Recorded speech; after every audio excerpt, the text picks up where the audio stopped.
Hi friends, ഇന്ന് നമ്മൾ എടുക്കാൻ പോകുന്നത് ഈ റെഗുലേറ്റേഴ്സ് ആണ്. റെഗുലേറ്റേഴ്സ് എന്ന് പറഞ്ഞാൽ നമ്മൾ 3 വോൾട്ട് 5 വോൾട്ട് നമ്മൾ റെഗുലേറ്റർ ആണ് പഠിച്ചു.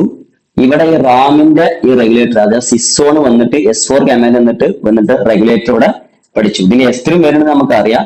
എന്നിരുന്നാലും ഇവിടെ കൊടുത്തിരിക്കുന്ന മാർക്കിംഗ്, കമ്പനി മാർക്കിംഗ് കൊടുത്തിരിക്കുന്നത് ഇങ്ങനെ റെഗുലേറ്റർ എന്നാണ്, സിസോണിനാണ് കൊടുക്കുന്നത്. അപ്പൊ ഇത് റെഗുലേറ്റർ ആണ്. ഇത് ഇതും സി പി യുന്റെ റെഗുലേറ്റർ, ഇത് GFX വോൾട്ടേജ് റെഗുലേറ്റർ.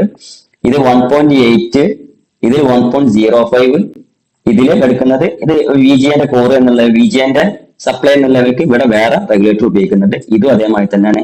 2 ആമ്പിന്റെ വേറെ റെഗുലേറ്റർ ഉപയോഗിക്കുന്നുണ്ട്. ഇതും അതേമാതിരി തന്നെ. അപ്പൊ അതൊക്കെ റെഗുലേറ്ററുകൾ ഇവിടെ വേറെ എടുക്കുന്നുണ്ട്. അതാണ് നമ്മൾ മനസ്സിലാക്കേണ്ടത്. ഓക്കെ, അപ്പൊ ഈ റെഗുലേറ്ററിലൊക്കെ നമുക്ക് പോയിട്ട് എന്ത് ചെയ്യണം, പരിചയപ്പെടണം. അപ്പൊ റെഗുലേറ്റർ എന്താണെന്ന് നമുക്ക് പെട്ടെന്ന് മനസ്സിലായിട്ടുണ്ടാവും. ചിന്തിക്കൊന്നും ആവശ്യമില്ല. പക്ഷെ നമുക്ക് ഓരോന്ന് പോയിട്ട് നമുക്ക് എന്ത് ചെയ്യാം, നോക്കിയിട്ട് പോവാം. ഞാൻ അപ്പോൾ എടുത്തു വരുന്ന പേജ് ബേസിലാണ്. ഈ പേജ് ബേസിൽ സാധനം സെറ്റ് ആക്കി വരികയാണ്. നമ്മൾ എടുത്തത് 3 വോൾട്ട് 5, ഇവിടെ ഇതിന്റെ ചാർജിങ് ഐസി നമ്മൾ എടുത്തത്. ഇനി അടുത്തത് ഇവിടെ 3 വോൾട്ട് 5 വോൾട്ട് നമ്മൾ എടുത്തു. പിന്നെ അടുത്തത് റാമിന്റെ സെക്ഷൻ അടിയിലാണ്. ഇത് വേറെ റെഗുലേറ്റർ കാണുന്നത് 1.8 ആണ്. ഈ 1.8 ആണ് ഇതിന്റെ റെഗുലേറ്റർ കാണുന്നത്.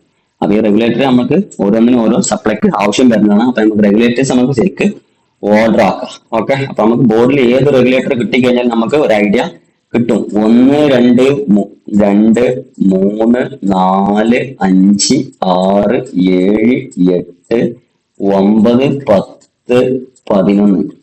10 11 റെഗുലേറ്റർ ആണ് അവിടെ കാണുന്നത്. അതല്ലാത്തതിന് 2 റെഗുലേറ്റർ വേറെ LDO വേറെ കിടക്കുന്നുണ്ട്. ഇവിടെ റാമിന് വേറെ LDO വരുന്നുണ്ട്. അപ്പൊ നമുക്കൊരു 10 14 റെഗുലേറ്റേഴ്സ് ഇതിൽ കാണുന്നുണ്ട്. ഇതിന്റെ ചാർജിങ് ഐസി പഠിക്കുകയാണെങ്കിൽ LDO വോൾട്ടേജ് വരുന്നുണ്ട്.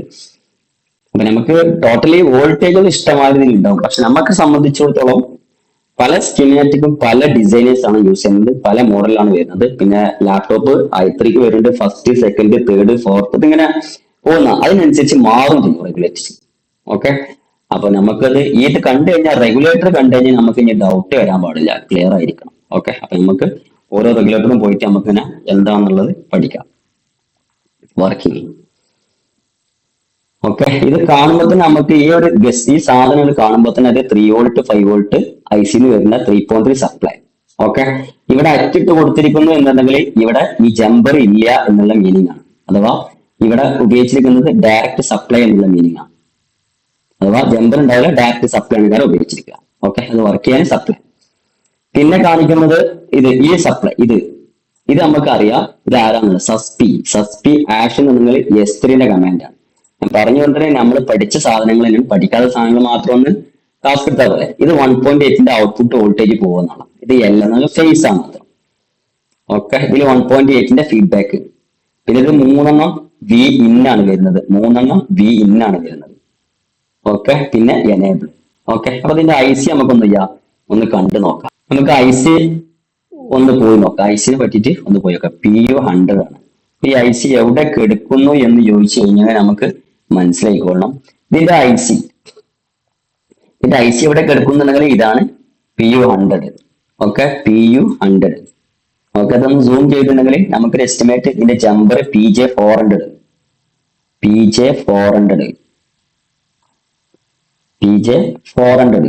ഇവിടെ ഈ ജമ്പർ നേരെ ഷോർട്ട് ചെയ്ത് കൊടുത്തിട്ട് ചെയ്യും. ഇവിടെ നോക്കുന്ന സമയത്ത് ഇവിടെ ജമ്പർ ഉണ്ട്, കണ്ടില്ല, PJ400. PU400 ആണ് ഇതിന്റെ ഐസിനാണ്. അത് നമുക്ക് IC നമ്മള് ഓർഡർ ആണ്. ഓക്കെ, ഐസിന്റെ ഈ പിന്നെ ഇവിടെ IC കാണുന്നത്. അപ്പൊ നമുക്കിവിടെ IC കാണുന്നത് PU100 IC. ഓക്കെ, ഇതിന്റെ PL കോയിൽ ഇൻഡക്ടർ അഥവാ PL400 ആണ്. പിന്നെ ഇതിൽ കാണിക്കുന്നത് PJ400 ജമ്പർ ആണ്. ഇതിന്റെ ഔട്ട് PJ401. ഓക്കെ, അപ്പോ ഇതിൽ നോക്കുന്ന സമയത്ത് ഇതിന്റെ വീന് സപ്ലൈ ഈ PJ401 ഇവിടെ കിടക്കുന്നുണ്ട്. 1 ജമ്പർ ആണ് കിടക്കുന്നത്. ഇത് S3 കമാൻഡ് വരുന്നത്. ഇതിന്റെ ഔട്ട്പുട്ട് കോയിൽ PL400. ഓക്കെ, അതിന്റെ ഫീഡ്ബാക്ക് നേരെ എടുത്തിട്ട് വരുന്നത്. അപ്പൊ ഇതിന്റെ വർക്കിംഗ് സിമ്പിൾ ആണെന്ന് പറഞ്ഞെങ്കിൽ നമ്മളെ സംബന്ധിച്ചിടത്തോളം നമ്മൾ ഇത്രയും റെഗുലേറ്റർ കണ്ട പ്രകാരം ഇതിൽ number 1 number 2 enable, number 3 reference feedback, number 4 ഇതിന്റെ ഔട്ട്പുട്ട് പോവുക. ഓക്കെ, നമ്മളെ സംബന്ധിച്ചിടത്തോളം പ്രശ്നം വരില്ല എവിടെയെന്ന് പറഞ്ഞിട്ടുണ്ടെങ്കിൽ ഈ IC കണ്ട് കത്തും ചില സമയത്ത്. കത്തി കഴിഞ്ഞിട്ടുണ്ടെങ്കിൽ നമുക്ക് ഇത് ഫെയർ ആവുകയാണ് എന്നുണ്ടെങ്കിൽ നമുക്ക് ചെയ്യാനുള്ള ഒരു എളുപ്പ വേ എന്ന് പറഞ്ഞിട്ടുണ്ടെങ്കിൽ ഈ ഐസി എന്താ ചെയ്യാ പ്രിന്റർ ഒക്കെ എടുത്തിട്ട് റിമൂവ് ചെയ്ത് വിടുക.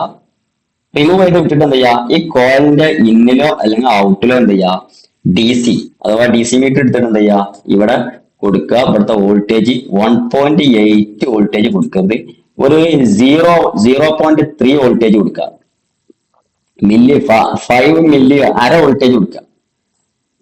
ഓക്കെ, ഒരു അര വോൾട്ടേജ് അല്ലെങ്കിൽ ഒരു 1 വോൾട്ടിന്റെ താഴെ റേഞ്ചിൽ ഇവിടെ ഇൻജെക്ട് ചെയ്യുക, കൊടുത്തു നോക്കുക. കൊടുത്തു പോകുന്ന സമയത്ത് ആംബിയർ ഒന്നും എടുക്കണമെന്നില്ല, കുഴപ്പമില്ല എന്നുണ്ടെങ്കിൽ ഇത് മാത്രമാണ് കംപ്ലൈന്റ് എന്നുണ്ടെങ്കിൽ ഇവിടെ എന്താ ചെയ്യുക സപ്ലൈ 1.8 ആക്കി സെറ്റ് ആക്കിയിട്ട് ആംബിയർ ഒന്നും എടുക്കുന്നില്ല എന്നുണ്ടെങ്കിൽ നമ്മൾ എന്ത് ചെയ്യുക ഇവിടെ എന്ത് ചെയ്യുക നേരെ ഈ സപ്ലൈ ഇട്ട് കൊടുത്തിട്ട് സിസ്റ്റം ഓൺ ചെയ്യുക.